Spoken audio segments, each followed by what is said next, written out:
Live from the heart of the nation's capital, this is a Jim Acosta Show special report. Hey, everybody. Welcome to this special edition of the Jim Acosta Show. We are coming to you live to bring to you in just a few moments a very special and important, I think, proceeding that's going to be taking place. The ranking member of the House Oversight Committee, Democratic Congressman Robert Garcia of California, he's going to be holding what they call a field hearing in Las Vegas with other members of the Nevada delegation that represents Nevadans in Congress. They're going to be holding this hearing to talk about the affordability crisis in America. And obviously, this is going to be one of the main issues, one of the main driving issues that a lot of voters are going to be casting their ballots on come this November. The high cost of gasoline, the high cost of groceries, the high cost of energy and housing and so on. You name it. All of those issues have not been obviously adequately dealt with by the Trump administration and the Republicans in Congress. And so Congressman Garcia, who may become the chairman of the House Oversight Committee in just a few months from now if the Democrats take over, he's going to be holding this field hearing to talk about this issue. And I think also to point the finger at the Republicans and say, why haven't you had more hearings on this affordability crisis in this country, an affordability crisis that Donald Trump has referred to as a hoax and a made up thing that the Democrats have come up with for political reasons. Obviously, people are hurting right now. They see how much they're paying for gas because of the war in the Middle East, and so on. And so Democrats are going to be holding this hearing. We're going to bring this to you live. And so that way you can hear not just from these members of Congress from Nevada, not just so you can hear from Congressman Robert Garcia, but to hear from the real people who have been affected in all of this. And so let's go ahead and take this hearing live now. And we'll talk to you on the other side. Let's take a look.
thank you. First, thank you all for being here. Of course, we're here in Las Vegas, and such an important city when we're talking about issues around affordability. My name is Robert Garcia.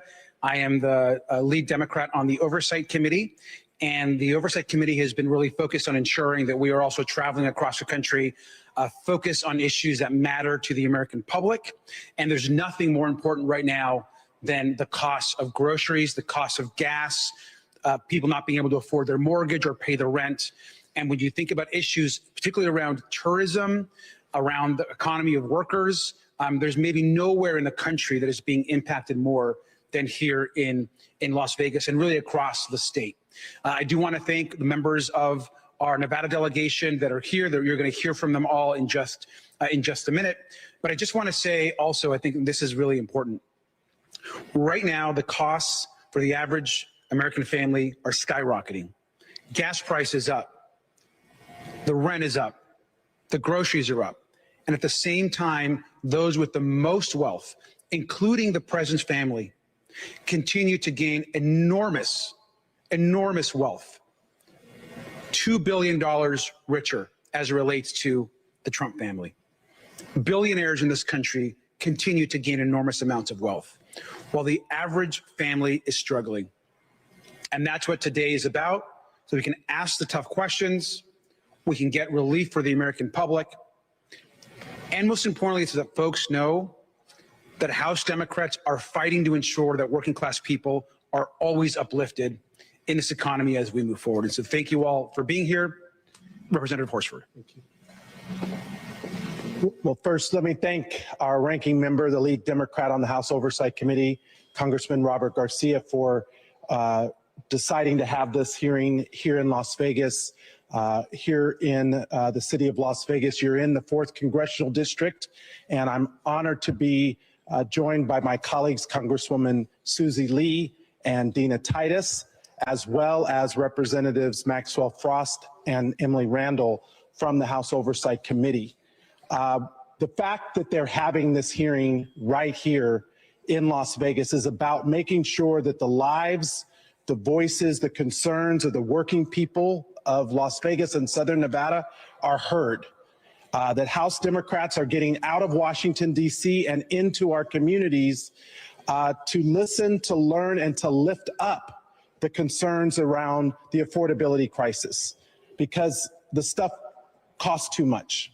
Housing, gas, groceries, childcare, and we are resolved in making sure that we're not just fighting against Republicans and this administration, but we're standing for working people and what they need, and that's lower cost.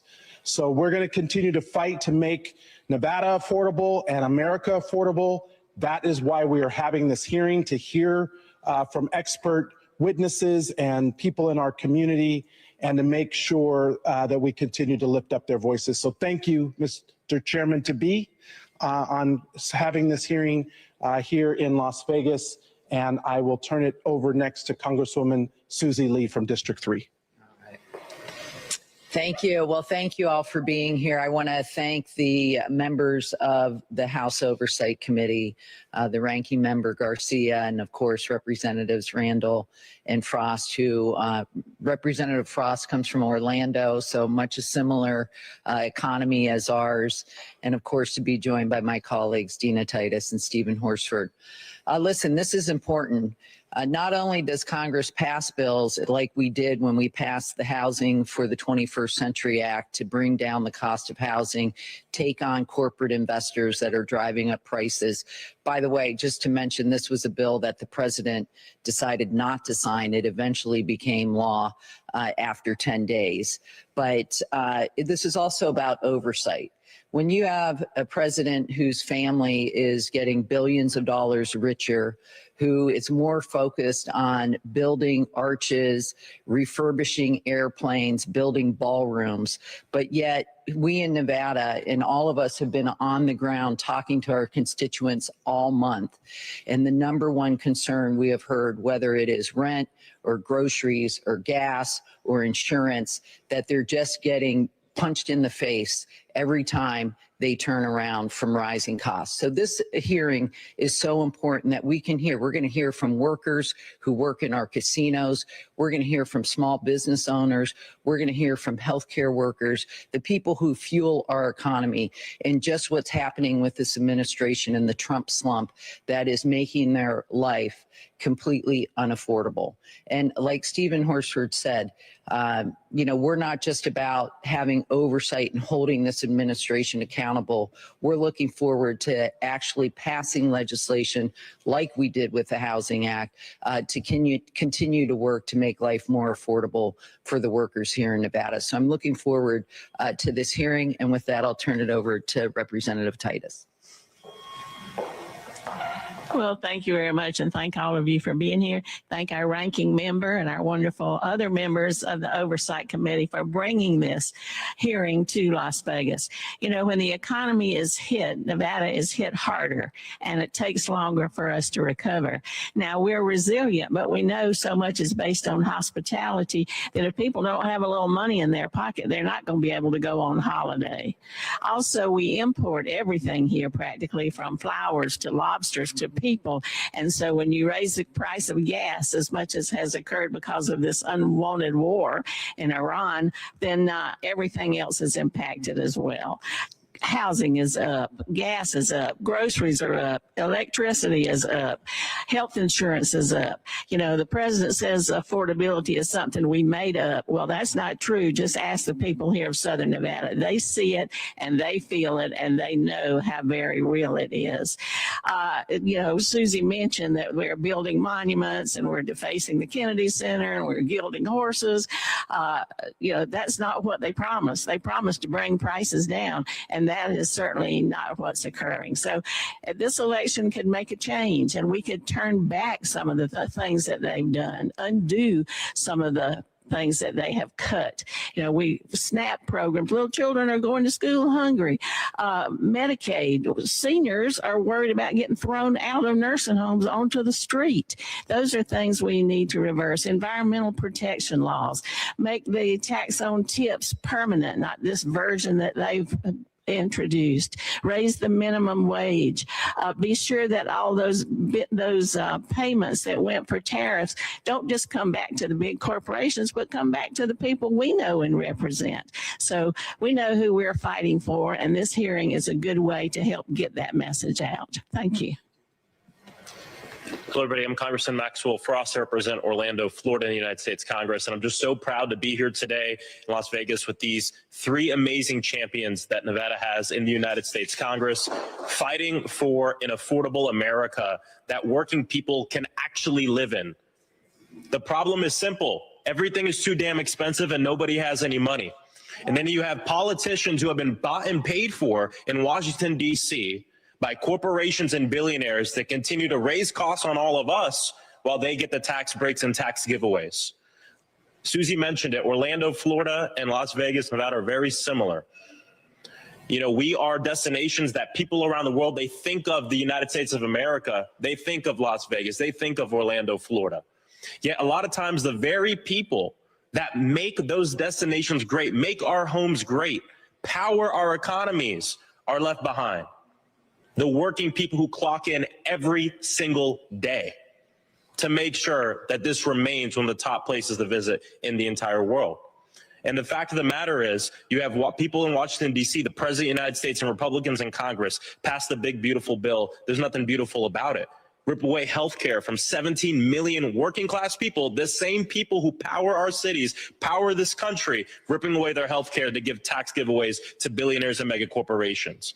He starts this reckless, illegal, immoral war in Iran, which we're literally paying for. The same working people powering our cities are paying for it at the pump. You look at what he did to TPS, which is devastating Central Florida and devastating Las Vegas, Nevada, as we think about the workers and the people and our neighbors who clock in every day to make sure that our cities are powered. It is disgraceful what's going on in our nation's capital right now. But I'm proud to be here with three champions who understand what this means. Stephen Horsford, Susie Lee, and Dina Titus. They understand that this is the time for fighters. This is the time for people to understand that when the working class of this nation are actually able to live the American dream, which isn't about getting by, it's about getting ahead. It's about success. It's about building wealth. It's about having a life for you and your family. When they are championed in our policies, we all stand to benefit. That is what this country is about. And we've lost touch in that.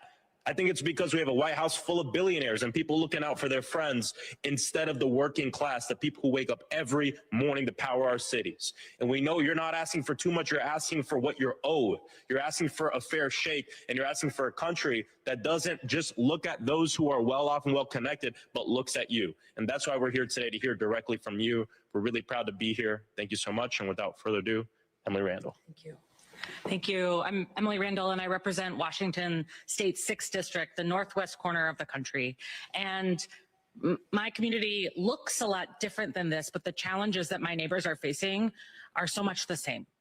Our tourism economy with Canada is down.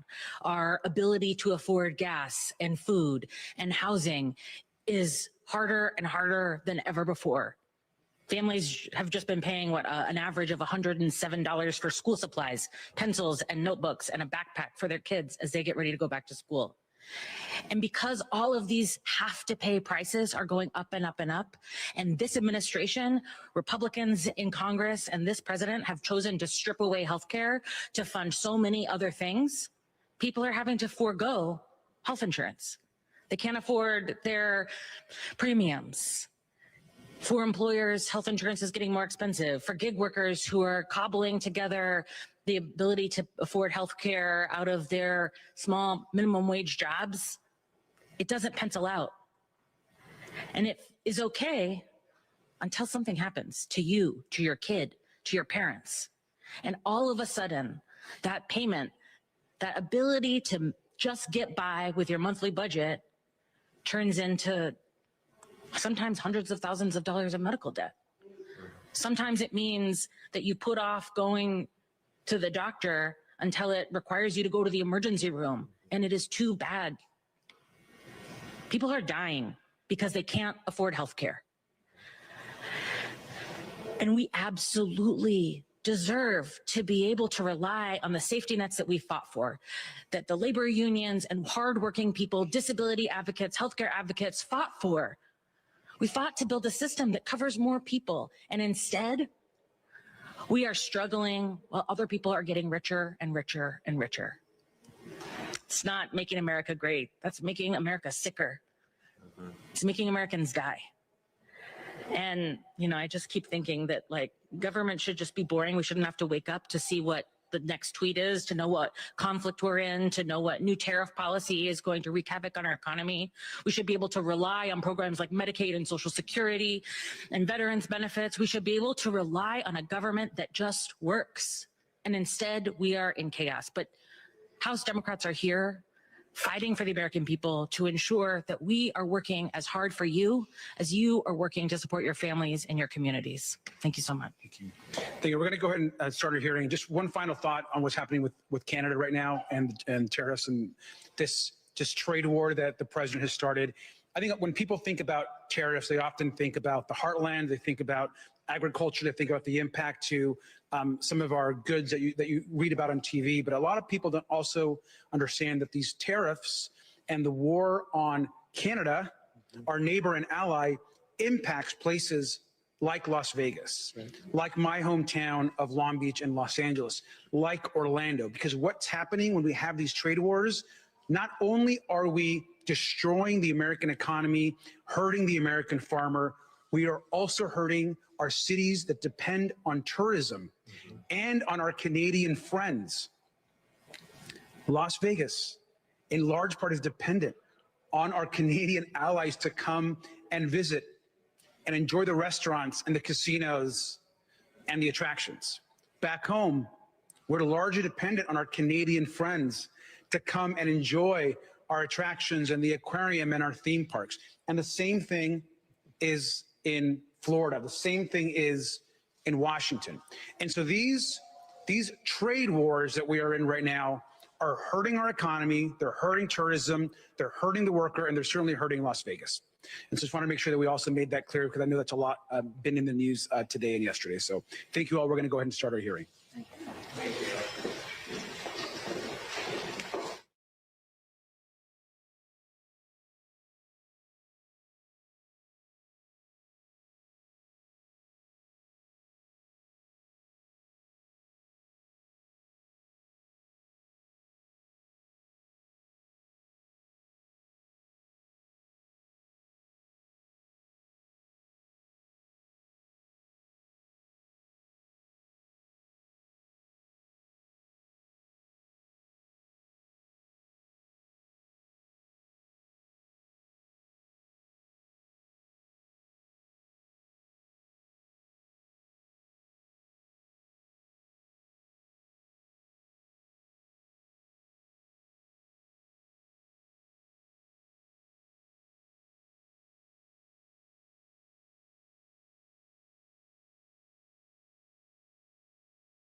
First to Las Vegas, and more importantly, to a really critical hearing for the Oversight Committee.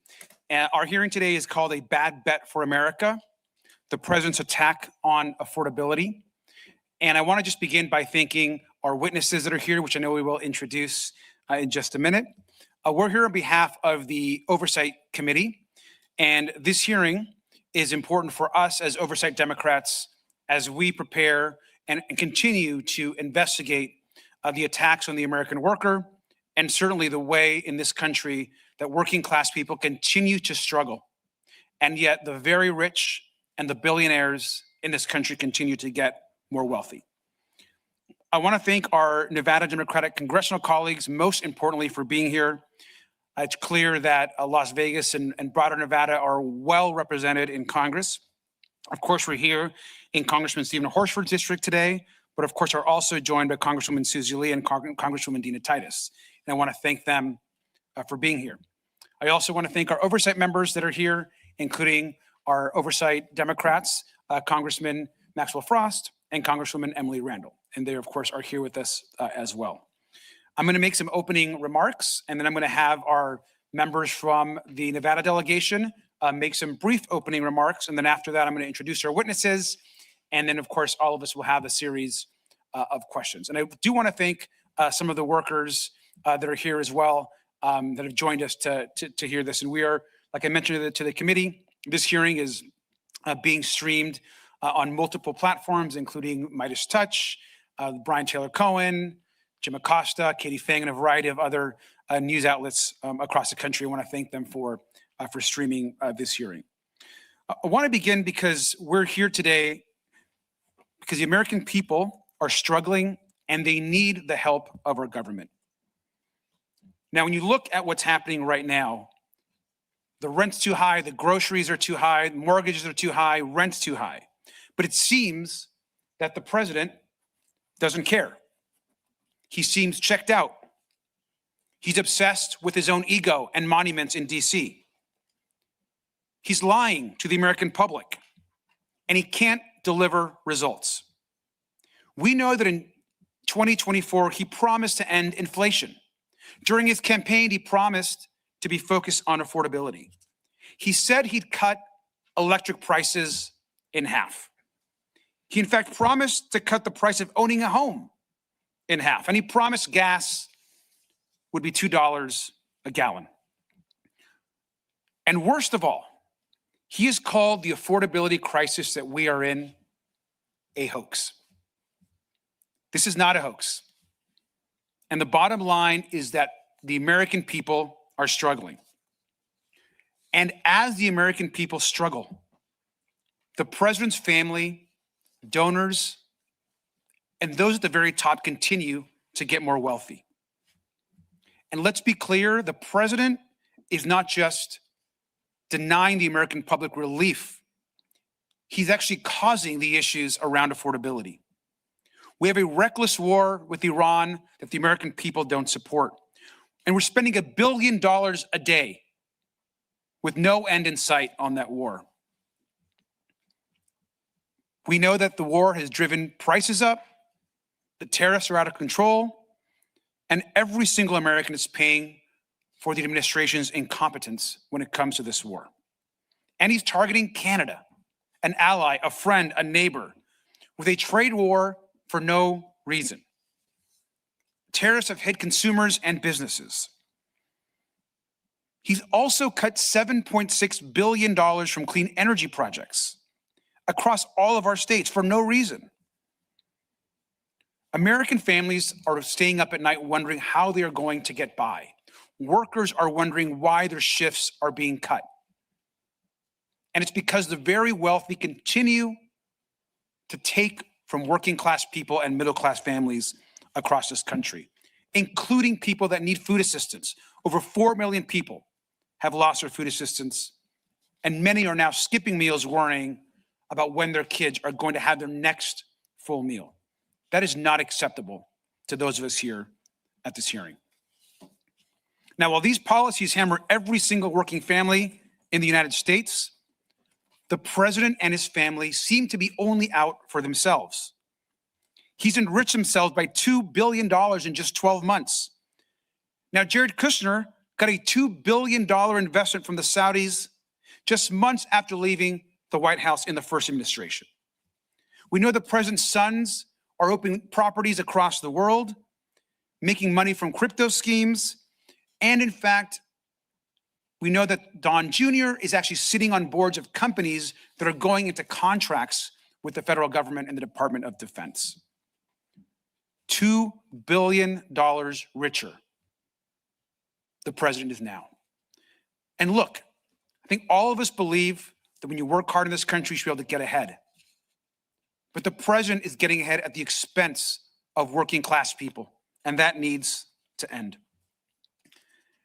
And while the American people struggle, it seems that the president is really just focused on one thing, and that is these monuments in Washington, D.C. A $14 million reflecting pool, demolishing possibly the Kennedy Center and putting his name on it, an arch across from Arlington National Cemetery that is a dishonor to the veterans who were there. This is someone that's obsessed with himself, his vanity, and someone not focused on the American public. We need to end the attacks on the worker and start focusing on getting money in the pockets of American families. And with that, I want to turn this over to Congressman Stephen Horsford, and again, also welcome him and thank you for having us today here in your district. Well, thank you so much to the next chairman of the House Oversight Committee, Mr. Garcia, and the members of House Oversight for hosting this important field hearing here in the 4th Congressional District, and to my colleagues, Congresswoman Susie Lee and Dina Titus, who are working together to make sure that we lift up the voices of working people. Let me say plainly what my fellow Nevadans have been telling me. The rent is too damn high, groceries are unaffordable, and insurance of all kind is astronomical. And instead of doing something about it, the president, who's been here several times this year and last, and Speaker Johnson, who just left, keep trying to promote their one big betrayal of a bill. But notice who they are not talking to when they come. You won't see them talking to the workers or the small businesses that actually make Las Vegas run. So let's keep one simple question in mind throughout this hearing. Who is paying the price for this administration's economic mess and the chaos that Republicans in Congress have caused by not putting a check on this administration? Because in Nevada, the answer is pretty clear. And the president's claim that this affordability crisis is a hoax only makes that reality more insulting. In fact, it's a betrayal to the people of our community. Tell that to the small business that had to shutter its doors in the Arts District because of its tariffs that it never budgeted for. Tell that to the working mother or father skipping meals to afford baby formula and having to be in lines at our local food bank. Tell that to the workers and the small businesses feeling the consequences of a weakened tourism economy. We call it the Trump slump. Fortunately, it's the workers who make Nevada prosper that are going to lead us out of this economic comeback. Last year, Las Vegas saw 3.1 million fewer visitors, Mr. Chairman, a nearly 8% drop, and our worst decline outside the pandemic. And as you noted in your comments, largely from international travel, including from Canada, one of our most trusted partners. Las Vegas is the canary in the coal mine. To this administration, these may be just stats, but to Nevadans, they are their paycheck. This is their livelihood. Fewer visitors mean fewer restaurant tables. It means fewer hotel rooms booked. It means fewer shifts worked by housekeepers and cooks and bartenders, servers and casino workers. And it means fewer tips. And that's what's also insulting. The tax breaks for the billionaires was permanent. Meanwhile, any relief for tip workers or other working people expire in just a couple of years. Fewer hours and fewer tips don't pay the rent. This administration's contempt for working people runs all the way to the top. They may not care about what happens to a coffee shop in Las Vegas or the paycheck of a culinary worker on the Strip, but Nevadans do. And thankfully, because of you, Mr. Chairman, so does everyone on this dais today. That is why I'm grateful to the witnesses who are here today, because this committee need to hear from you. I wish the administration would listen about how their policies actually are affecting the people that you're here to represent and speak on behalf of. And I'm honored to hear from you, to listen to you, to learn from you, and to lift up your concerns as we fight to make Nevada and America more affordable. With that, I yield back. Thank you, Congressman. Congressman Dina Titus. Well, thank you very much, Mr. Ranking Member. Thank you for bringing your oversight committee to Southern Nevada so you can see firsthand how we are being impacted. I represent District 1. My office is right upstairs on the 3rd floor, so if you need anything, we are there to help. District 1 goes all the way down the Strip to the airport, out through Henderson, to Boulder City, out to Lake Mead and the dam, back up through the east side. And everywhere I go in that district, even though it's very different and very diverse, people are saying the same thing. We need help. the government's not listening, and it's getting harder and harder to make it through the day. And indeed, that is the case with the policies that are coming out of this administration. They'd rather put Trump's name on the Kennedy Center than put your name on a check. And they'd rather build a monument than build a new school or a street or a facility that we need for solar power. That's the kind of priorities they have. The president, when he ran, said during his campaign, I'm going to bring prices down on day one. Well, they haven't come down. They've shot way up. When's the last time you filled up your gas tank? You know how expensive it is. Have you tried to buy a steak at the grocery store or even just some baby formula? You know how expensive it is. And people are worried little children can't learn if they go to school with their stomach growling. And seniors who are on Medicaid are so afraid they're going to get thrown out of a nursing home. What are they going to do? Move back in their family that's already strapped or be thrown out on the street? These are the things that are making people worried. And these are the things that Democrats are addressing. If we can go back after this election and turn some of those programs around, restore some of those programs that people need just to get by, put in place some of those environmental protections or food protections. People are afraid even if they could afford groceries, they're scared to eat them. Who wants to eat blueberries or jalapenos or lettuce that hasn't been inspected because they've stripped all those inspectors out of our health departments?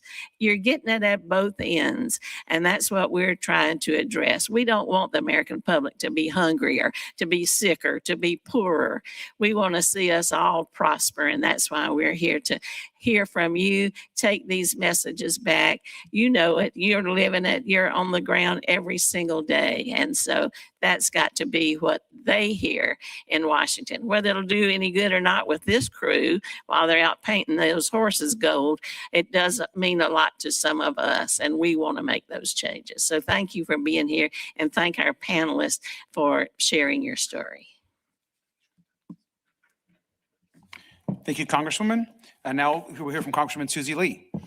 Thank you, Ranking Member, and I want to thank the other members of the Oversight Committee for being here in Las Vegas, Nevada. I don't think there's any other community in the country that has been impacted more by this administration's reckless policies than right here in Las Vegas. From healthcare to groceries to utilities and rent, life is just too expensive for so many working families here in Southern Nevada.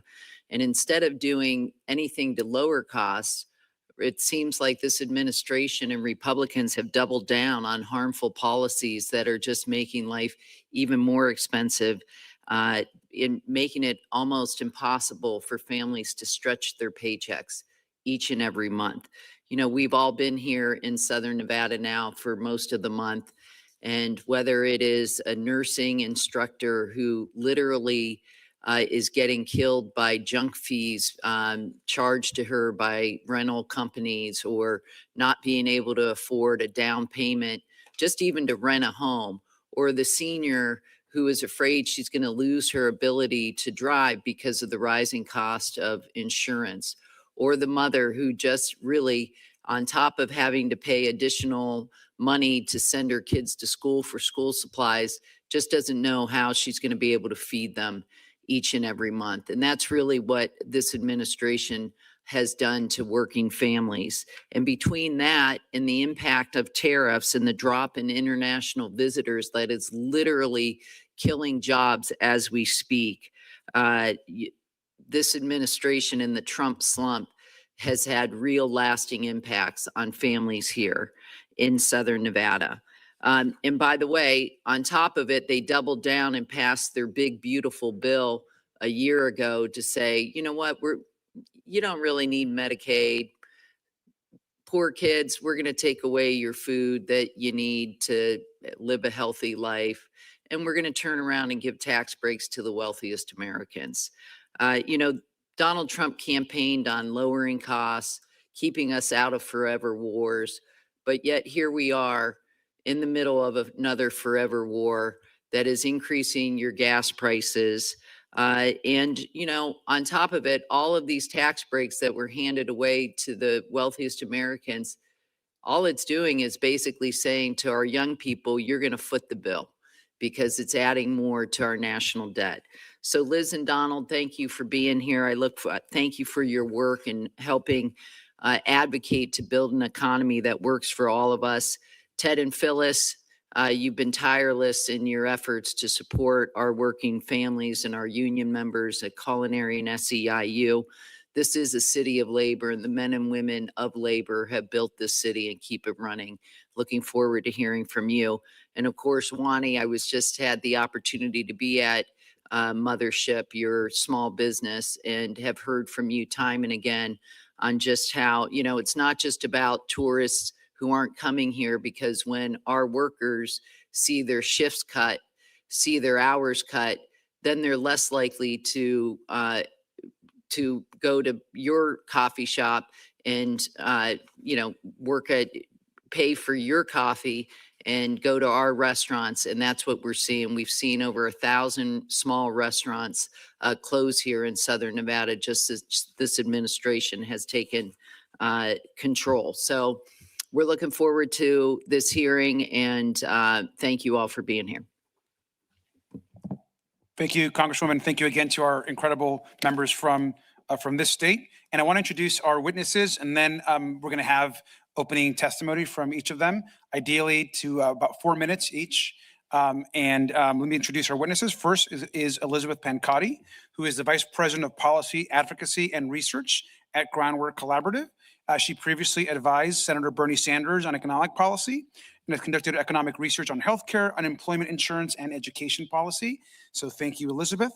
Next is Ted Papageorge, who is Secretary Treasurer and former President of the Culinary Workers Union Local 226, and has also served as a picket captain, is a Las Vegas native, and 42-year member of the Culinary Union. Worked as a busboy, a barber, and has advocated for the union's 60,000 members on wages, healthcare, and benefits. And thank you, Ted, for being here. Next up is Phyllis Mallory Edmondson, who has lived in Vegas for 30 years and has worked in healthcare, labor advocacy, and community service. Since 2015, she has worked as a unit clerk at University Medical Center of Southern Nevada and serves as an SEIU local executive board member and shop steward. We also have Wani Romero, who is founder and CEO of Mothership Coffee, a Vegas neighborhood cafe focused on community development. Her work centers on economic power for women and underrepresented leaders. She serves on Nevada's Commission on Minority Affairs and leads its legislative subcommittee. And finally, we have Donald Sherman, who is an expert in government ethics, rule of law, and anti-corruption policy, and it works on issues of accountability and democratic institutions. Since joining Crew in 2018, he has focused on government ethics, accountability, and reducing the influence of money in politics. Just a really incredible group of witnesses. Thank you all for being here. And again, if you're able to keep to 4 minutes, that would be ideal. And I'm going to start for opening comments from Ms. Pancotti. Thank you, Ranking Member Garcia and distinguished members of the committee. I'm excited to be here to testify today about the affordability crisis that is facing American families. Despite promising to lower costs on day one, President Trump has spent the last 19 months advancing an economic agenda that does nothing but make it harder for American families to make ends meet. According to recent polling, 7 in 10 voters rate the economy as poor, and nearly half say that they are worse off financially than they were a year ago. Between his pointless and reckless foreign wars, his chaotic tariffs, and his draconian cuts to the very programs designed to help Americans afford basic essentials like groceries and healthcare, President Trump has driven up virtually every single line in the American budget. Since the start of his war in Iran, the average American household has paid at least $700 more for gas and fuel. And Trump's tariffs cost the typical American family more than $1,700 last year and are on pace to cost an additional $2,500 each this year. There's perhaps nowhere that these price hikes are felt more persistently than the grocery store, where most families feel the squeeze in the checkout line at least once a week. Staples like beef, coffee, and tomatoes have all posted double-digit price increases in the past year alone. And as the school year kicks off, research from Groundwork and the Century Foundation finds that packing healthy lunches will run parents $400 more per child over the course of this school year, Lunchbox staples like blueberries, sandwich bread, animal crackers, and lunch meat have increased by as much as 48% over the past year. To make matters worse, the Republican budget law has already stripped food assistance benefits from 5 million Americans, including 1.5 million children. Here in Nevada, the number of SNAP participants has declined by more than 20% since last summer. And the pain hardly stops at the grocery store.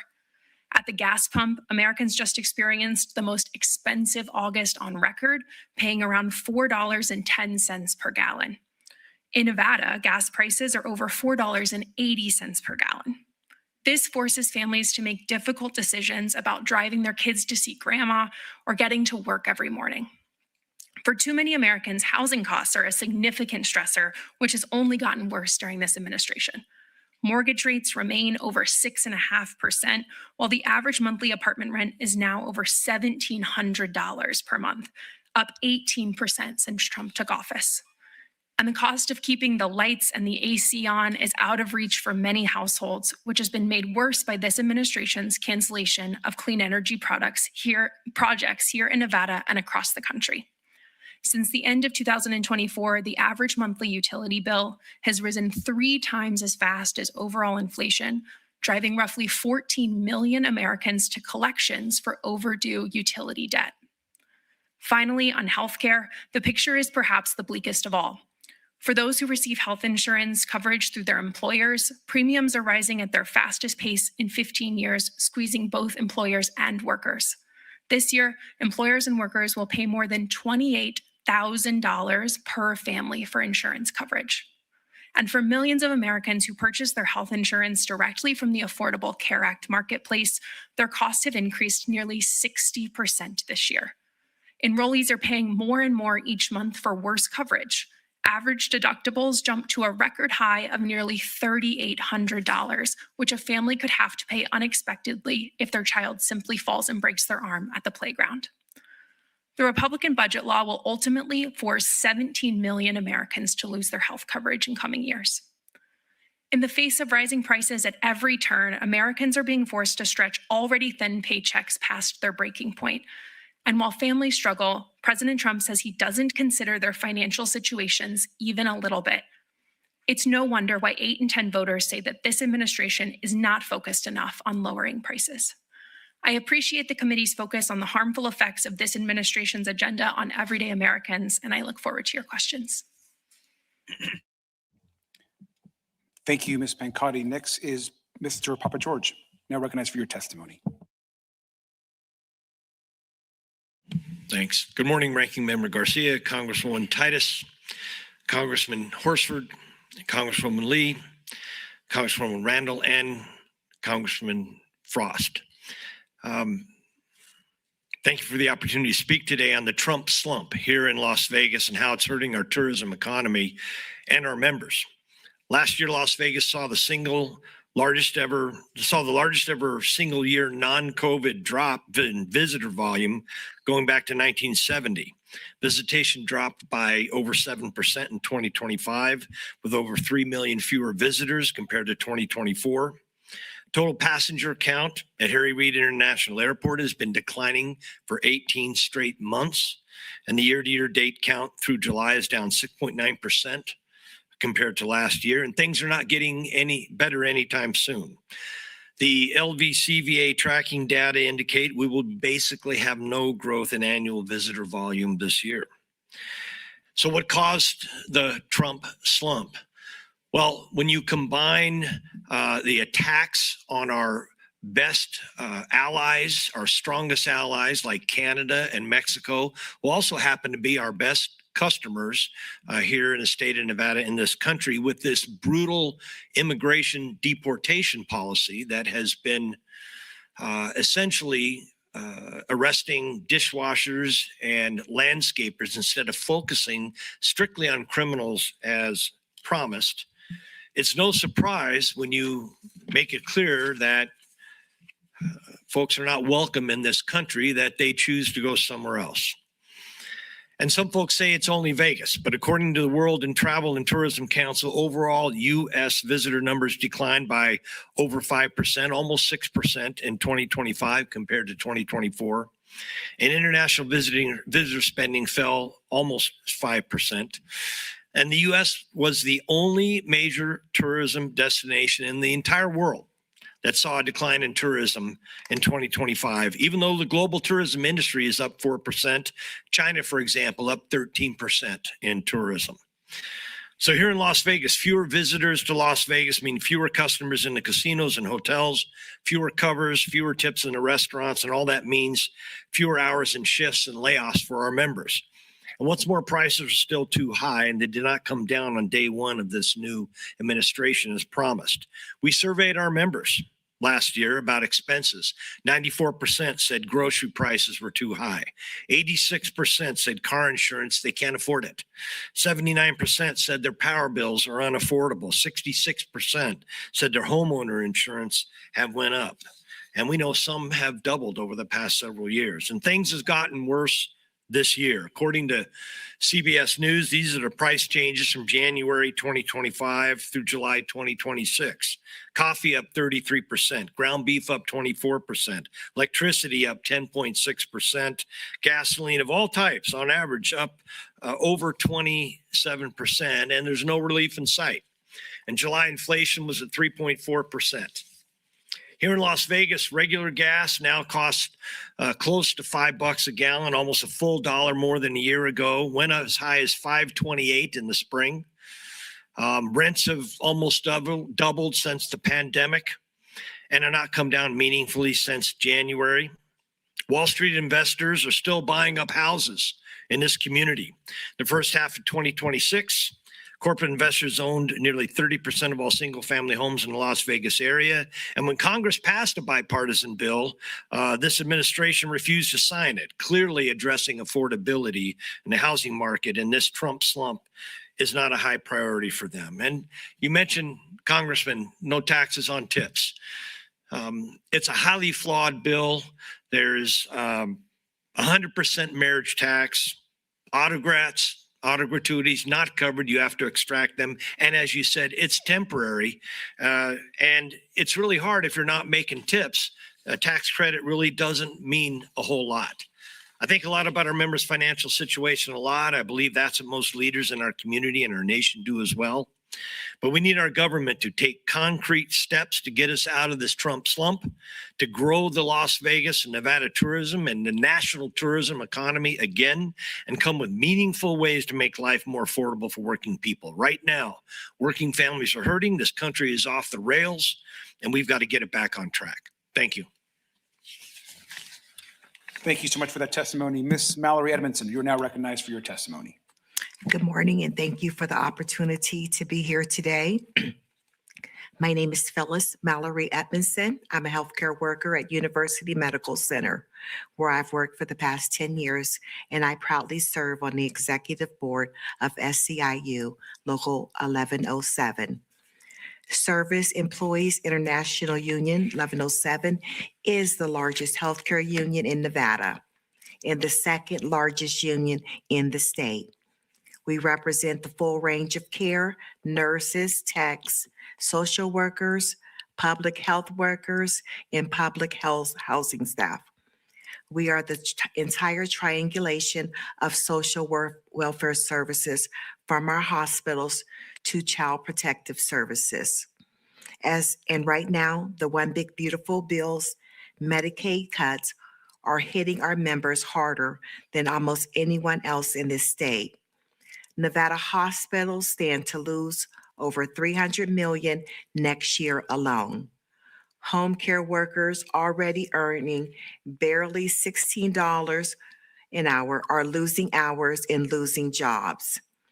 And nearly 1 in 3 home care workers are on Medicaid themselves. So when Medicaid shrinks, our own members lose their coverage too. This isn't a distant threat. It is already here. Hospitals across our state, like Battle Mountain General and Humboldt General, are at risk of closing their doors or cutting the services people can't live without: labor and delivery, emergency rooms, mental health care, the home care program that keeps our most vulnerable neighbors safe in their own homes, run on Medicaid dollars. And a large share of that funding comes from the form of federal government. So when Washington cuts Medicaid, that lifeline gets cut too.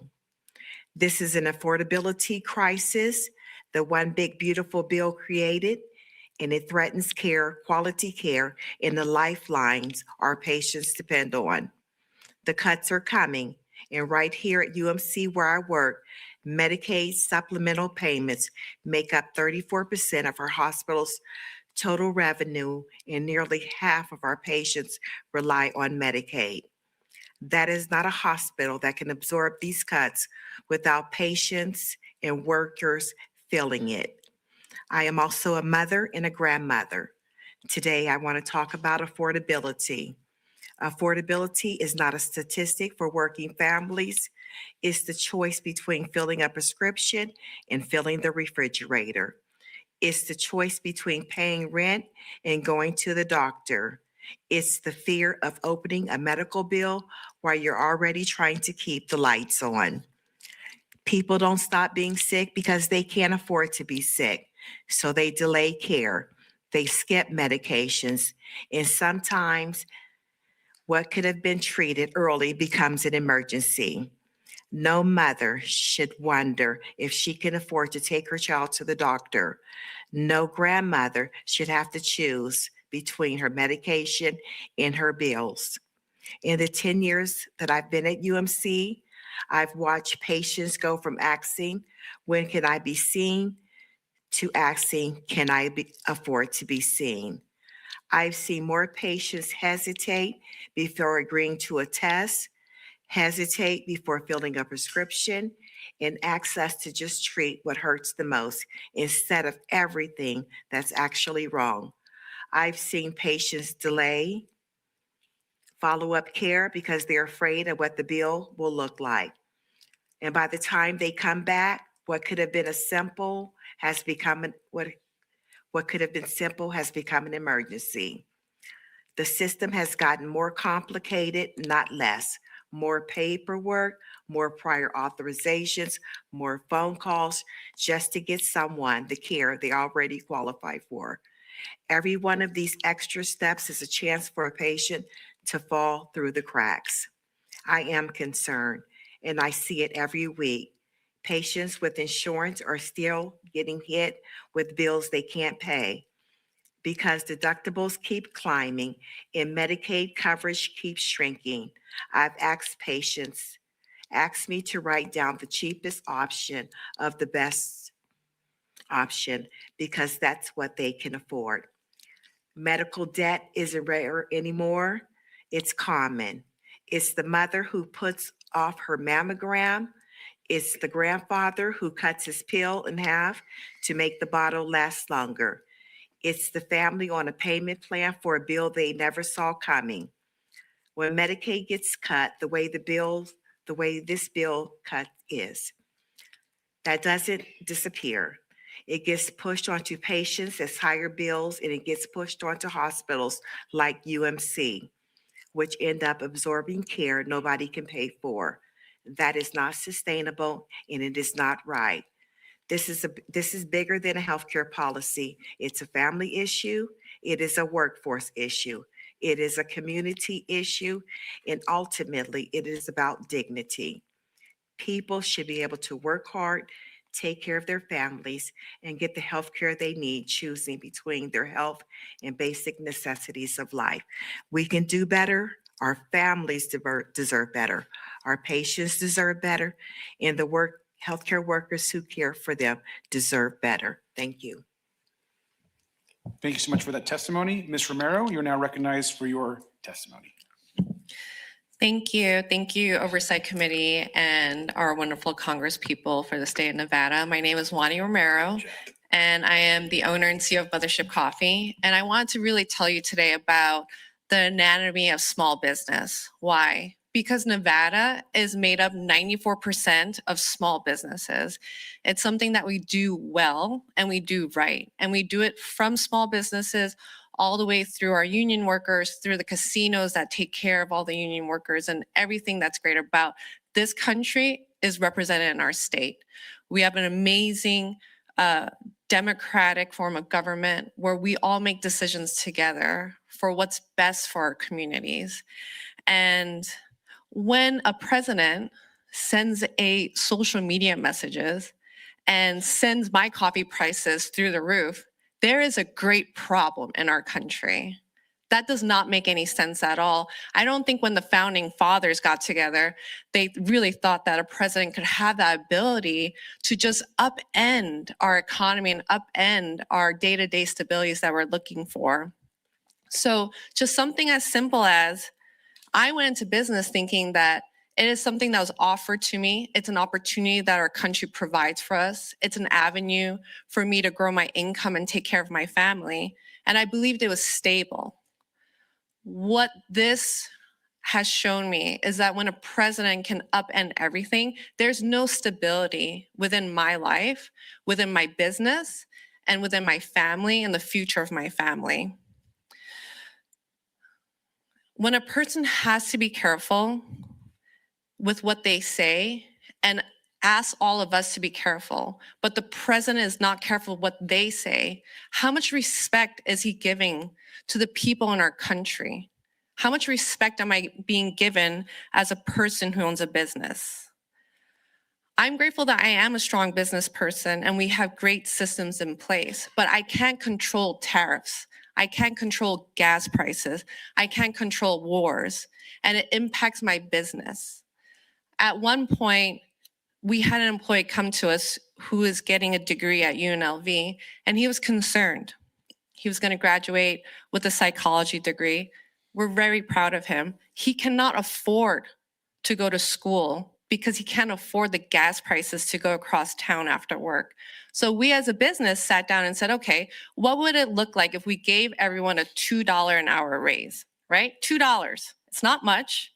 If you work 40 hours a week, that's $80 in your pocket a week, right? It was gonna be an additional $600,000 to our company and our payroll, and it would wipe out the 5% net profit margins we've made this year. I would actually be underwater as a business. These are the margins that small businesses are dealing with daily. These are the reasons why thousands of small businesses have gone out, they've gone out of business in our state because of this president. Because we do care. We are part of the community. We're part of our employees' lives. We're part of our teachers' lives. We're part of everyone's lives. But we can't do anything about it because everything's out of our hands. I had the great opportunity. We're about to open a business, a cafe on the Strip, which is really wonderful. Well, when we went first for construction cost, it was going to cost X amount, right? Like $600,000. Now it's going to be close to $1 million. Why? Because people who are legally here in our country are afraid to show up. So there's not enough workers. Why are we threatening people who want to come and work and who want to try hard? Why are we breaking apart our country from the inside? I feel like the president acts like a private equity company. He bought the country and he's demolishing it from the inside out. And the only people that are hurting are ourselves. And that really breaks my heart as a small business owner.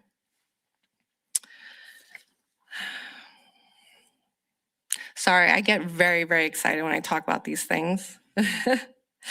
What I like to see is what we do in our state done in our country. I love the fact that our casinos they have great DEI policies, MGM. It's giving me an opportunity to create a new revenue channel. We have a coffee catering business right now that allows us to go into conventions and there's better profit margins there. That allows us to take care of our company and our 130 employees. I love to see more of this across the board because at the end of the day, America was built on small business. It was built on the vision that if we come here or if we're born here and we have access to free education and we try hard, that we could take care of ourselves, we could take care of our community, and we could take care of our people.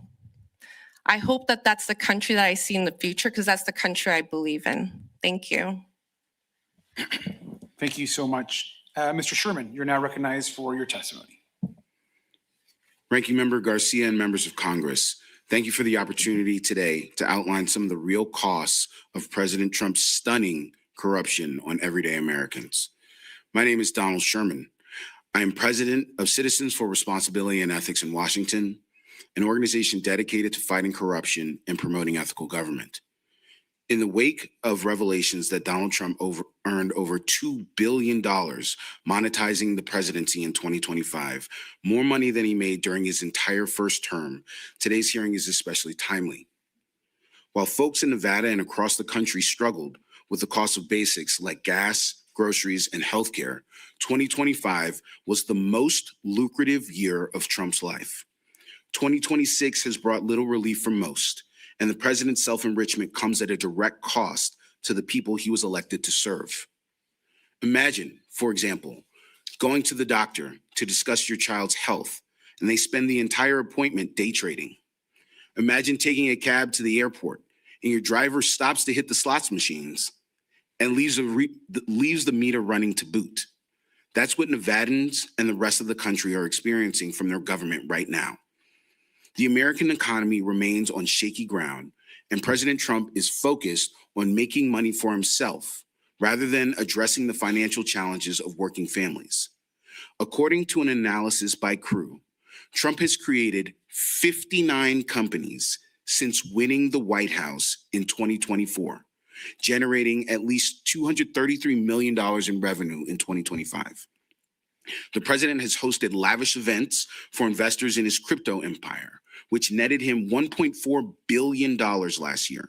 He is holding the G20 summit in Miami so that his business can benefit when cities like Las Vegas could also use the economic boost.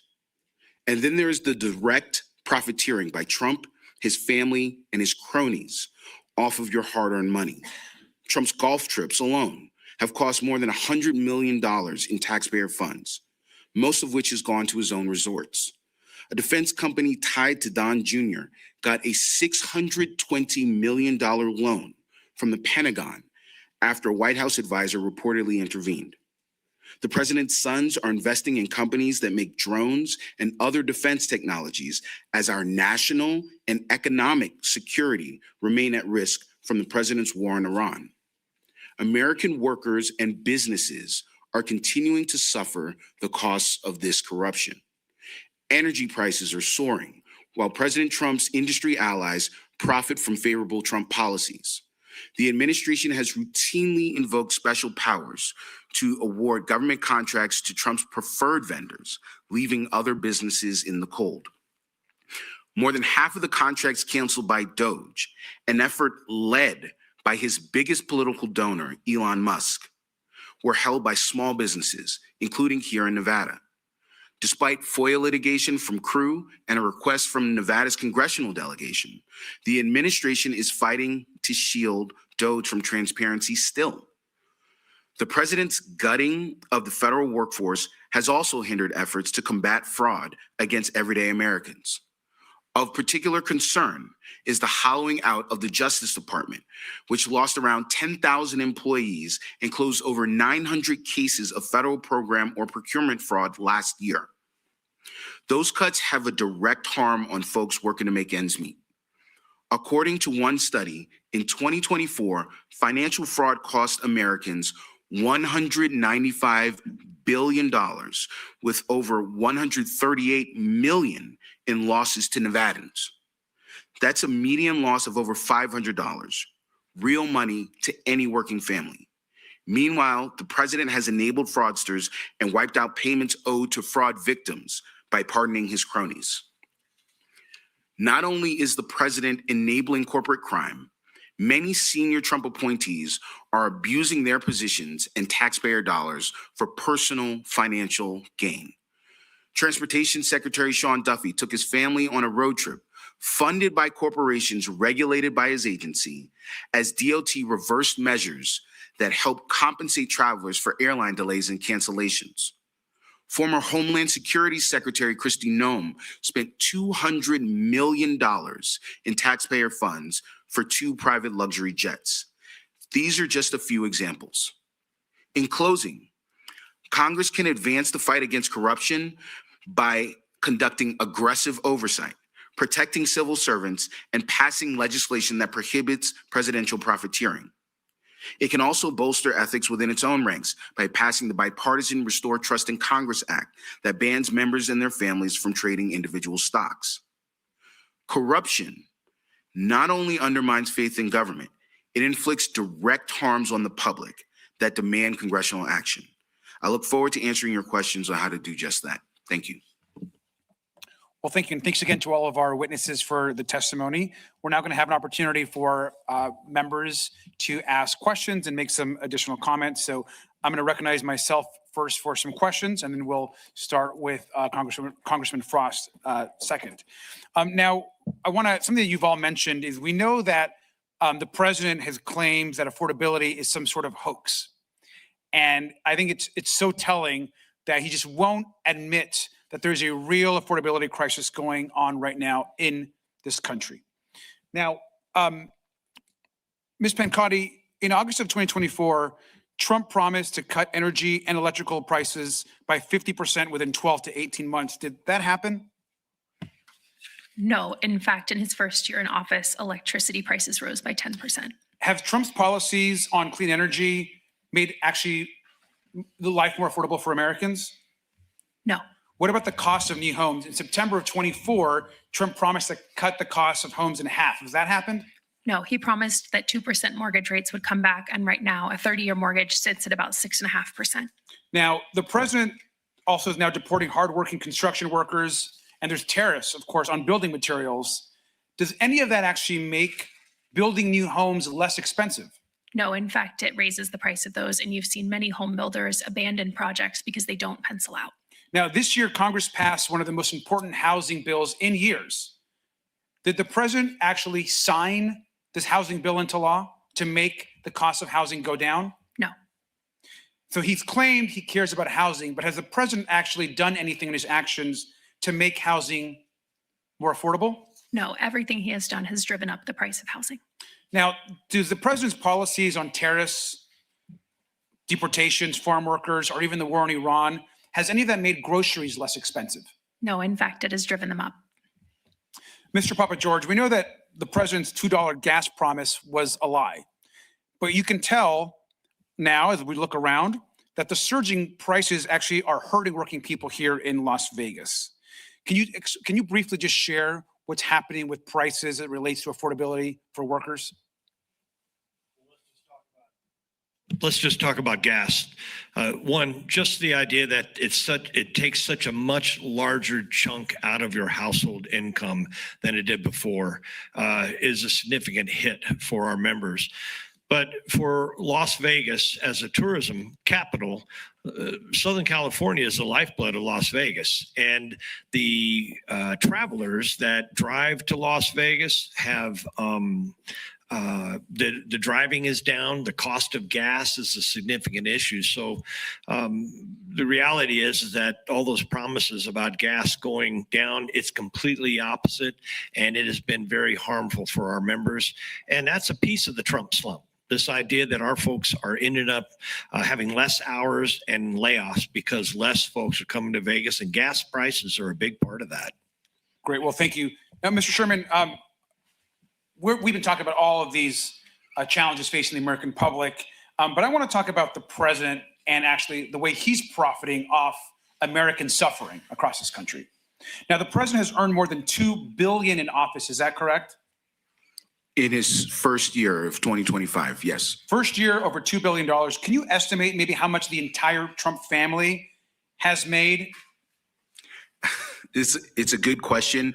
Part of the reason why I can't give you a hard answer is because unlike the president's sons and Jared Kushner have not filed financial disclosure statements. And so you have somebody like Kushner who's going across the world as this envoy on behalf of the government. Meanwhile, he is, also soliciting money from sovereign wealth funds across the country, and he's not reporting what he's making. So certainly it is more money than they have ever made, and it is to the tune of billions, but we don't have a lot of transparency into how much they're making, and I'm hoping that Congress can actually get some answers. So just to clarify, I mean, this is really corruption, direct corruption in the American presidency. You have the president's family potentially making, could be billions, could be hundreds of millions by some estimates in some organizations, in contracts, in loans, in crypto schemes, while the American public and their costs in gas and groceries and food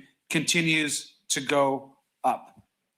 Now, we also know, I think, and I want to ask Mr. Sherman, it's correct that there's upwards of possibly up to 60 companies that have been created generating all sorts of revenue for the president and his family. Is that correct?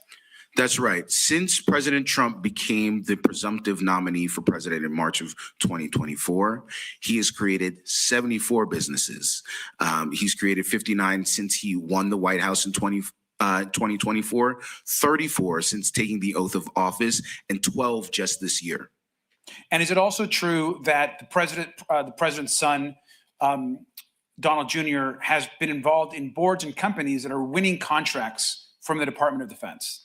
Yes, one of the things that we have seen is that companies that are seeking to get contracts from or gain access to the upper levels of this administration are recruiting the president's sons to their boards, to their businesses, and then all of a sudden they end up getting contracts. They end up getting loans. As I mentioned, one company tied to Don Jr. got a loan from DOD for $620 million. And then finally, on Mr.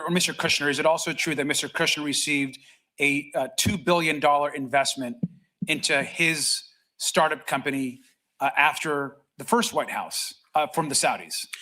That's exactly right. He is heavily invested in the Middle East, or I'd rather say the countries in the Middle East are heavily invested in him as he is representing the United States abroad in the same region. So as Middle East companies pour in billions of dollars into his investment firm, he represents the United States to the Middle East as a lead envoy. Is that correct? Yes, it is a stunning conflict of interest and a national security threat to boot. So I think, to conclude, I just want the people of Nevada, but really across the country, to really know that we have this administration and this family that is becoming infinitely more rich. The wealth continues to skyrocket at the expense of hardworking people that are struggling. That is corruption. That is not right. And that's what we're here to stop. And thank you with that. And with that, I'm going to pass this over to Congressman Frost. Thank you so much, Mr. Chair. Utility prices are insane. They are insane right now. I'm paying the most I've ever paid, especially to cool my home. Something Orlando and Vegas have in common is it is hot as hell. And during the summer months, it becomes more and more and more expensive to make our homes livable due to the rising energy costs. And part of the reason is because the Trump administration has canceled funding for a whole litany of clean energy products that would have provided power quickly at a fraction of their current costs. In fact, since President Trump took office, household electric bills have risen 16% nationally and a lot higher in a lot of hotter states like Nevada and Florida. Ms. Pancati, what does a 16% increase in electricity costs mean for a family here in Las Vegas that is already struggling to pay for groceries, their rent, their mortgage, their gas, and other necessities? Unfortunately, for so many families, it is a choice of paying to keep your home cool when it's 107 degrees outside, or paying a medical bill. It is the choice between filling your fridge or keeping the lights on. And in Florida, regulators actually just approved the largest utility rate hike in United States history, which will add more than $200 a year to Floridians' electric bills. Thank you. I mean, at a time when the country desperately needs more electricity online, the Trump administration is only making it harder. They've canceled or stalled clean energy projects that would have produced enough electricity to power the equivalent of 17 million homes. And these aren't just abstract numbers. This is about like people's paychecks. It's about their health. It's about their well-being. Electricity is essential to stay safe in extreme heat. And like people here in Nevada experience and people in my home state of Florida experience, when temperatures reach dangerous levels, families can't just turn off the AC to save money. And families living in older, poorly insulated homes don't have options to reduce their electricity consumption. Families who are already struggling should not have to make the difficult decision between keeping their homes cool in record high temperatures and paying for necessities like grocery and gas.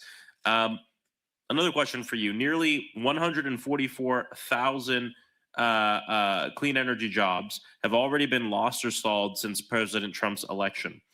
What does this mean for the workers and communities affected by these canceled and delayed projects? Yes, as you mentioned, since the start of 2025, more than 200 major clean energy projects have been canceled, closed, or downsized.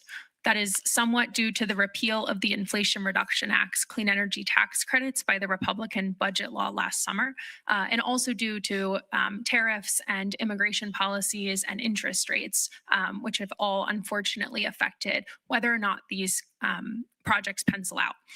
This not only affects utility bills, but will also cost nearly 500,000 jobs across the country. That means that for many of those Americans, it is the difference between a paycheck, much less your $200 electricity bill.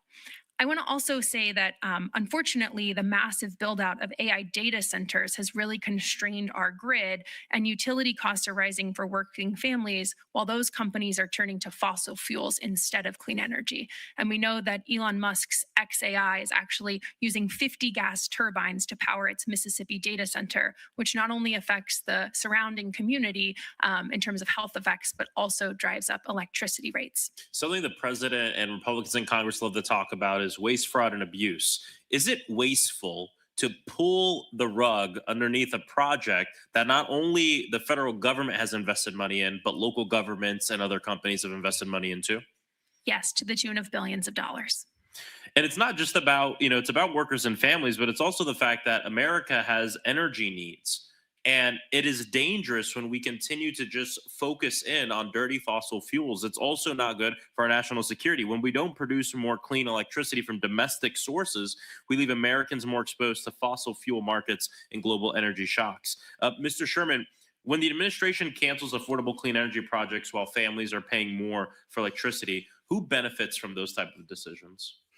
Well, I think what has been borne out is that industry benefits, but also the president has benefited, to the tune of, I think, up to at least $15.5 million based on his stock portfolio in the oil and gas industry.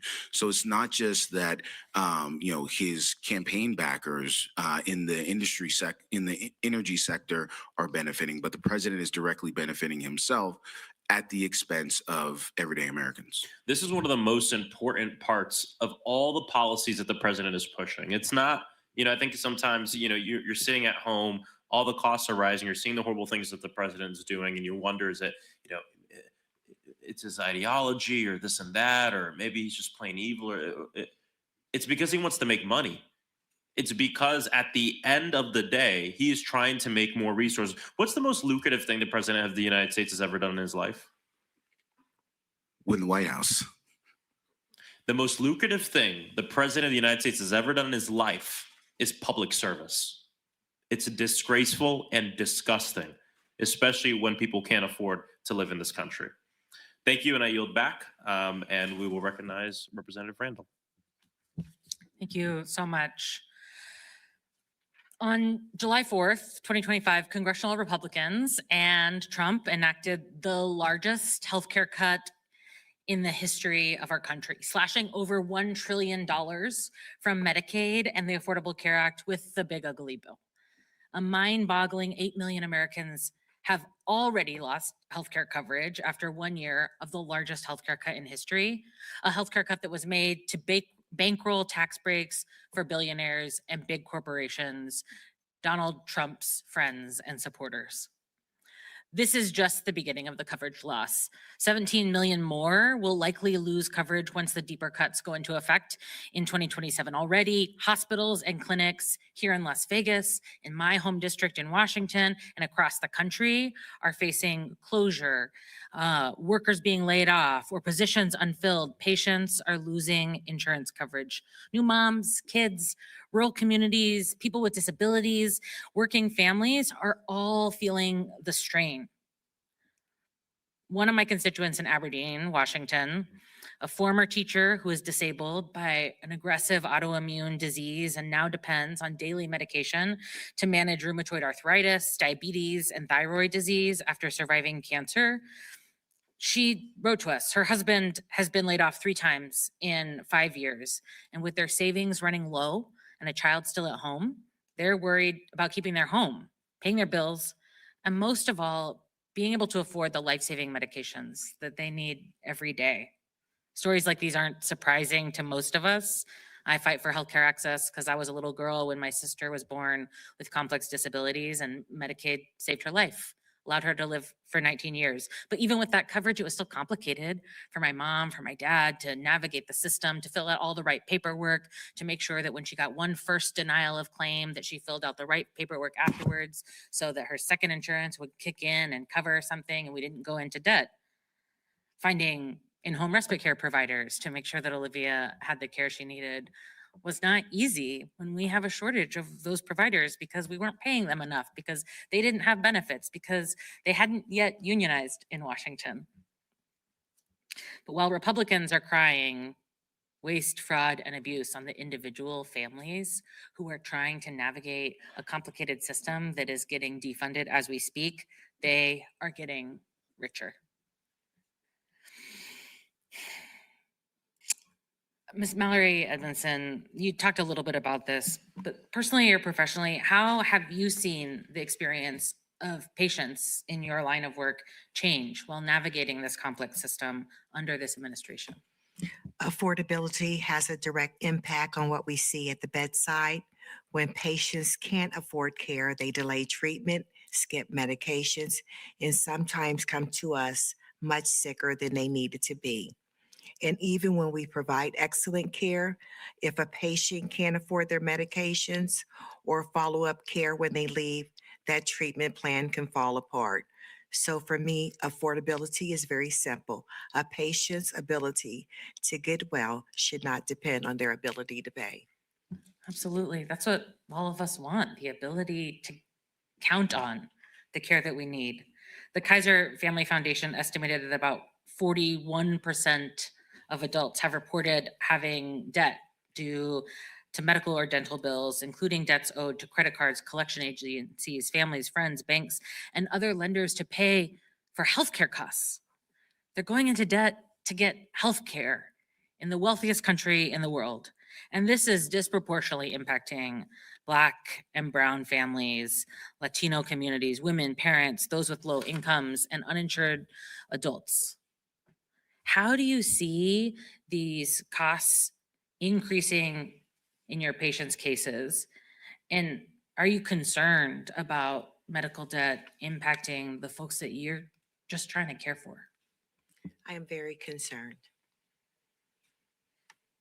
It's Nevada hospitals are projected to lose $300 million in the fiscal year 2028 and $507 million in 2029 in supplemental Medicaid payments. Some estimates put private hospital losses as high as 600 to 800 million. I mean, every healthcare provider I talk to is worried about how they can continue to operate, how they can continue to see the patients who come into their doors sicker and sicker because they're losing coverage, while they also keep their doors open. They're having to make tough decisions about which service lines to close and whether or not they're going to be able to keep delivering babies because Medicare and Medicaid patients are at risk.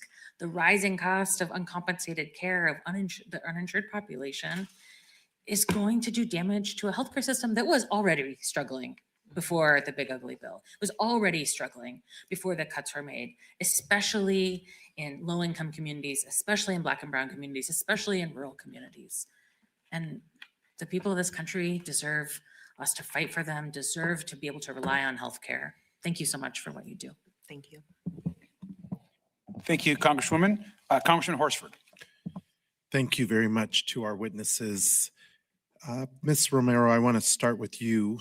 First, thank you for your passion and bringing insight into the effects that these policies have been having on small businesses like yours, and being such a champion for small businesses here in Nevada, which are the engines of our economy in large part. I cannot imagine, though, how much in tariffs you have had to pay, either directly or indirectly.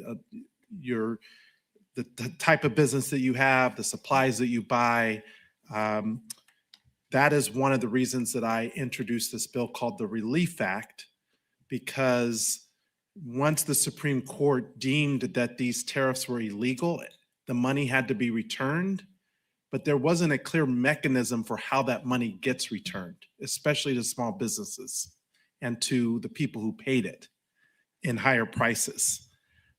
So it's been months since the Supreme Court ruled that the government took this money unlawfully, yet this administration is now appealing the order to give all refunds back. Just think about that for a minute. They imposed these chaotic tariffs that raised the cost on everything. They lost in the Supreme Court under this Supreme Court, and they're appealing the decision, trying to not even return the money. And yet the president himself said refunds could take years, and his Secretary of Treasury has said the same thing. So, Ms. Romero, does a shop like yours have the resources to litigate for years to get money back that was unlawfully collected from you and your business? Not at all.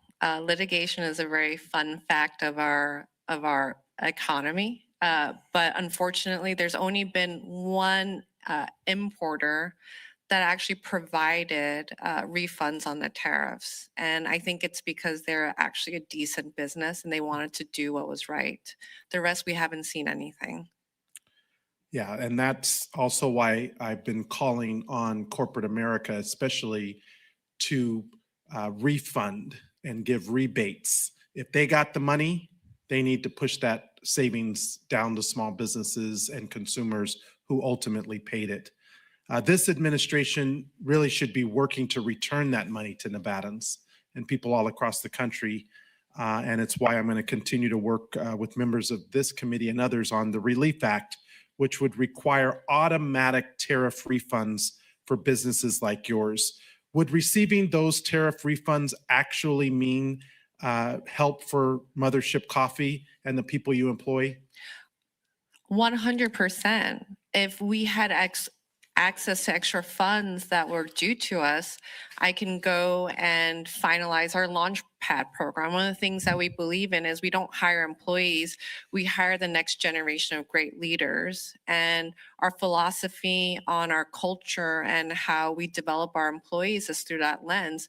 We could actually help them pay for school credits, or we like to say like side hustles. You know, if you want to become an artist or a sticker maker, or you want to learn how to crochet and become a solo entrepreneur, we want to find ways to help our employees be able to learn to do those things so they can move on from our company and do really great things in our country. Thank you. Mr. Papa George, thank you for highlighting the effect of this administration's policies on your workers and our industry. The 3.1 million fewer visitors, Canadian visitation alone being down 17%. But you also have a lot of workers who are being affected by TPS and are now facing deportation. Tourists fear that their visas will be revoked because of a social media post.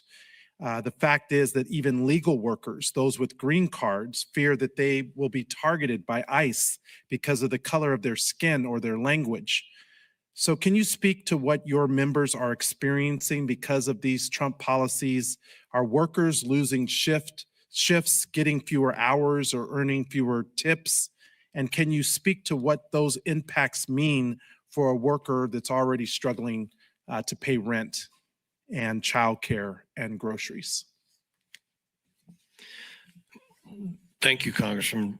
I think that to look at the large picture of it first, just that look, this immigration system has been broken for a long time. I think we all understand that.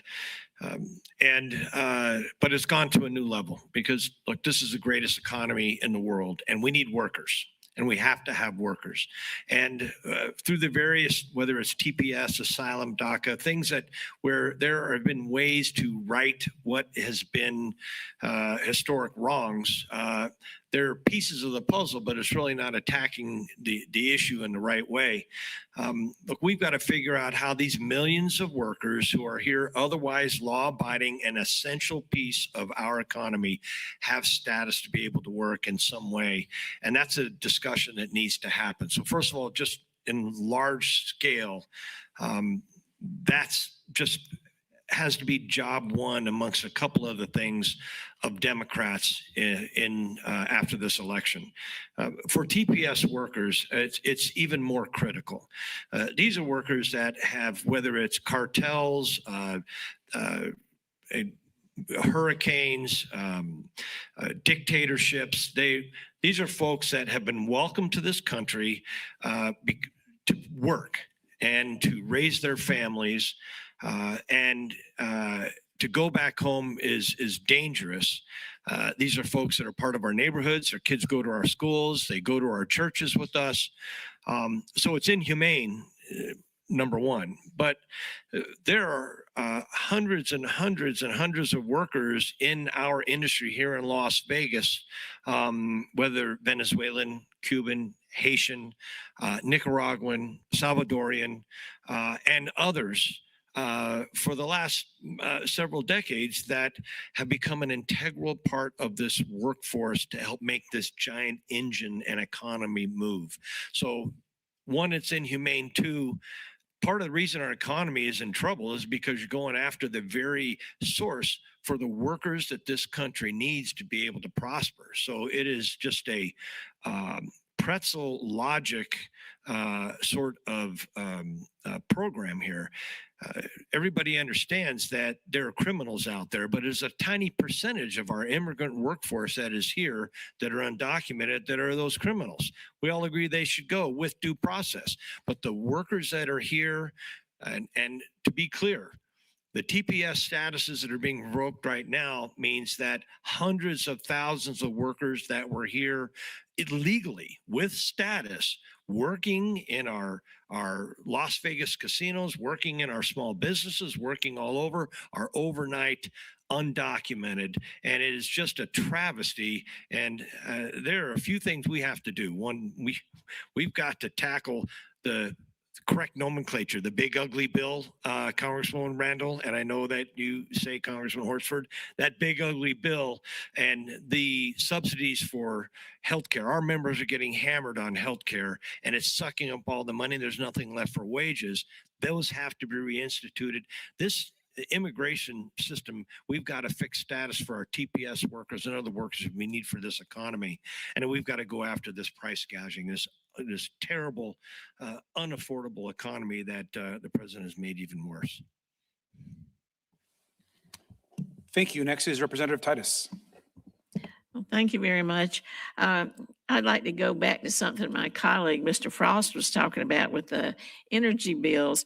You know, not only has Nevada had some of its solar projects cut when they cut those back, but that brings down the cost. It saves the planet. We're not using oil and gas or coal. We're using things that are renewable instead.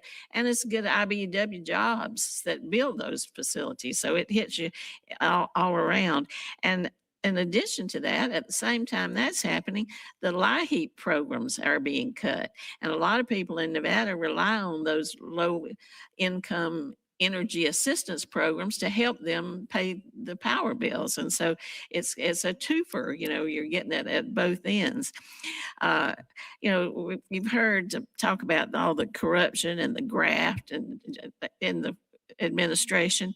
And now you've got the president not only buying up companies, creating companies, investing companies, getting grants for friends companies, but he's going to sell his tweets or whatever they are now, whatever they're called now, in advance to companies for $100,000 a month, like a subscription, so they'll know which businesses he's going to put his thumb on so they can do insider trading. I mean, isn't that kind of accurate that's going on as well?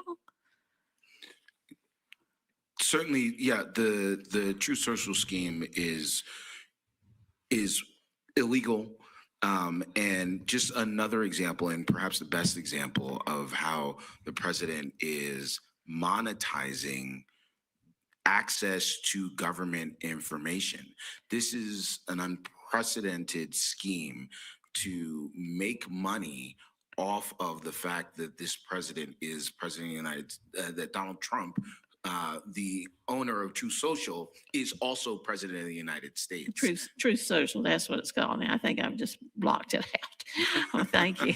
Well, I want to go back to, it's a kind of a combination here. Which companies is he favoring and putting the thumb on and investing in? And one of the things that we're seeing lately is a lot of promotion of data centers. You brought up the data centers, Ms. Pancoti, and we are certainly seeing that as an issue that is growing across the country. We are seeing it here in Nevada, right out here at Little Boulder City. There was an episode with wanting to put a data center on public lands. Now, this is the first time they've used public lands to site a data center anywhere in the country. So it's going to set some precedent. They also wanted to use an environmental study that they did for a solar plant and just say, well, that's okay for a data center too.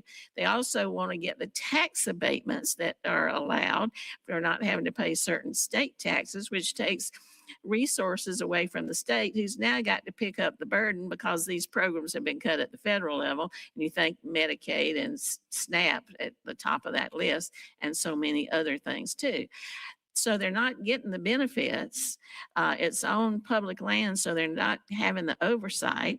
They're not going to get any tax revenue for this little community. And people are worried that it's going to increase their power bills. Now, you mentioned that in your testimony and said that y'all have done some study about this impact of data centers.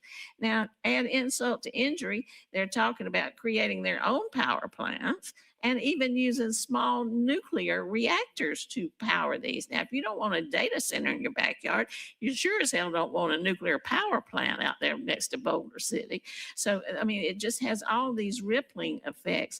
Would you talk to us a little bit about the impact on affordability in addition to the impact on heat and water, for example, and just the planet? Yes, thank you for the question, Congresswoman. Researchers have found that data center demand for electricity will push electricity costs around the country by as much as 57% in some places. The biggest data center hub in the world is located in the energy market PJM, which goes from Virginia to Chicago. And in that market, the independent watchdog has found that data center growth is the primary reason recent power prices have spiked. And it found that data centers drove $29 billion in new costs, nearly half of all new costs around the region, which is likely going to land on the monthly bills of families in Virginia, Pennsylvania, Ohio, Maryland, and New Jersey. Unfortunately, for the vast majority of those people in those communities, they get no say about these projects. And as you mentioned, their local governments are often enacting, or state governments are often enacting tax breaks for these data centers. In Boulder City, the city lost $2.5 million that could have paid for important municipal costs. And unfortunately, I think that lost revenue from local, state, and the federal government is really something policymakers are going to have to reckon with as the data center build out continues. You mentioned specifically that some companies are looking at what we call behind the meter investments, which is basically that they create their own grid separate from the grid that all of our houses, many factories in this country are on. Those grids are in serious need of investments to make them clean, make them more reliable, and make utility rates fall for working families.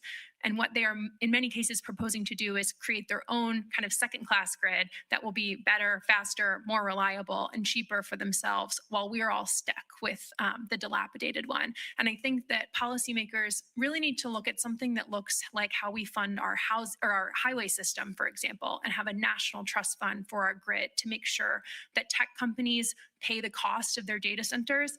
And one last thing I'll just say, actually, recent polling shows that people are more favorable towards a nuclear power plant in their community than they are towards a data center, which I think should give That's all interesting. policymakers a wake-up call about just the impacts that these data centers are having on local water, local noise, and local energy. Thank you very much. I yield back. Thank you, Congresswoman Lee. Thank you, Mr. Ranking Member.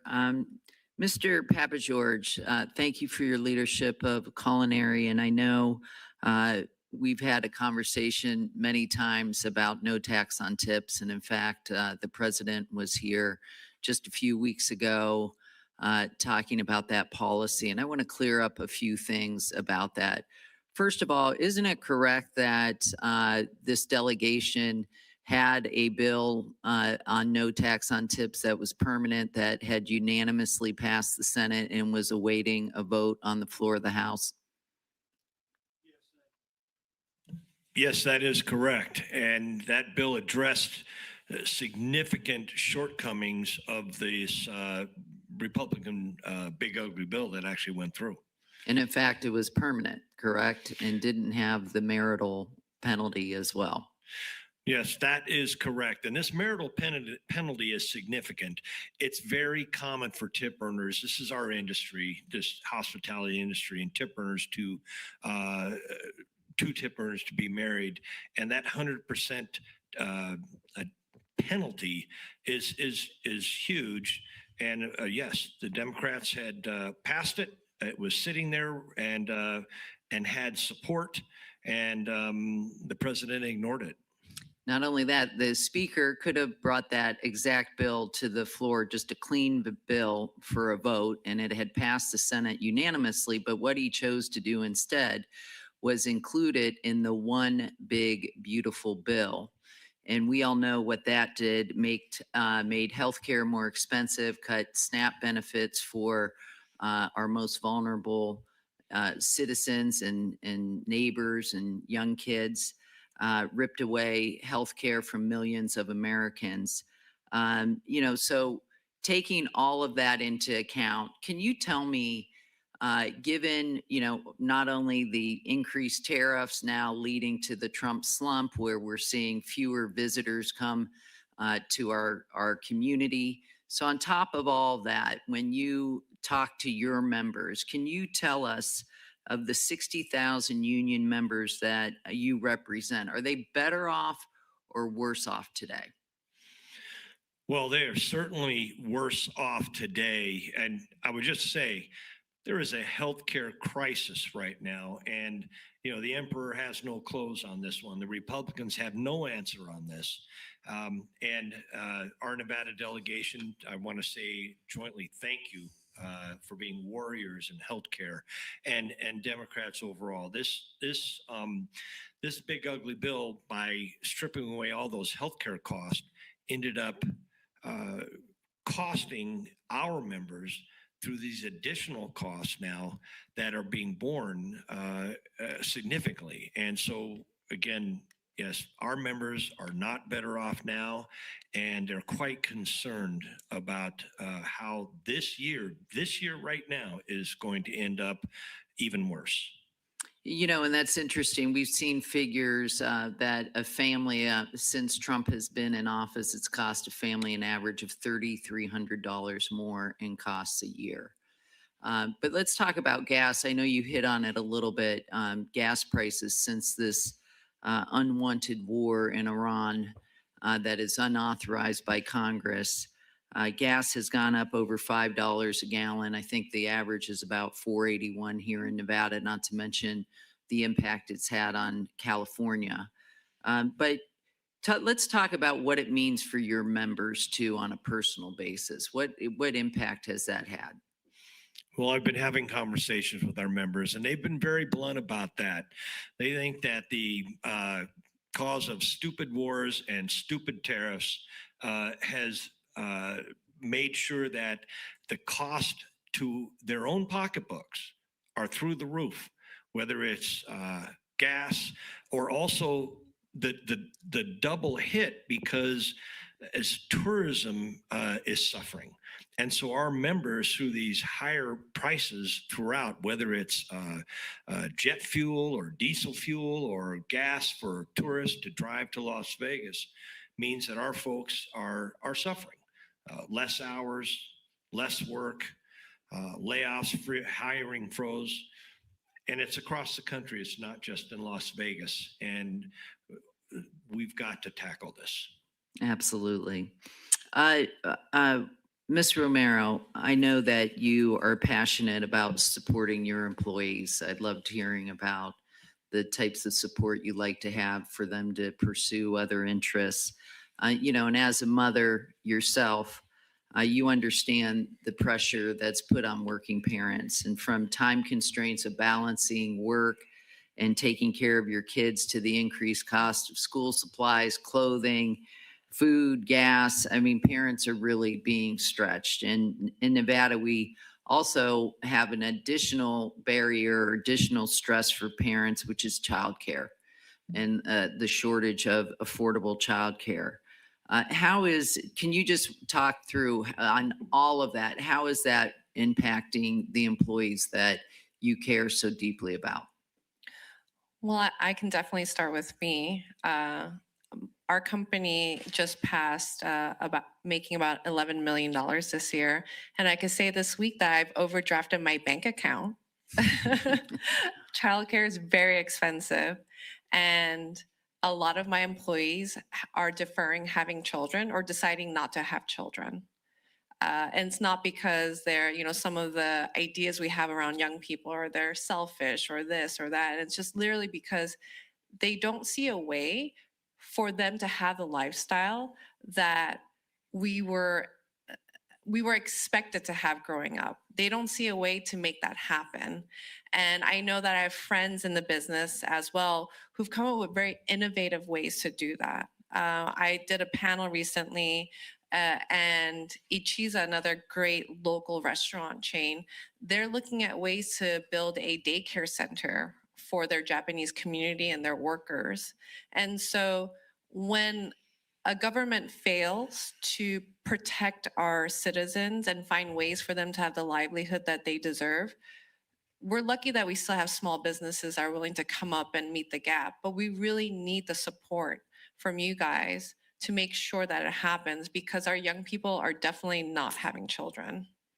Absolutely. And, that was actually my next question, the impact you've seen on your young employees. But, with respect to childcare, of course, in a state like ours where we have childcare deserts and it's more expensive to have childcare for your 4-year-old than to send them to college.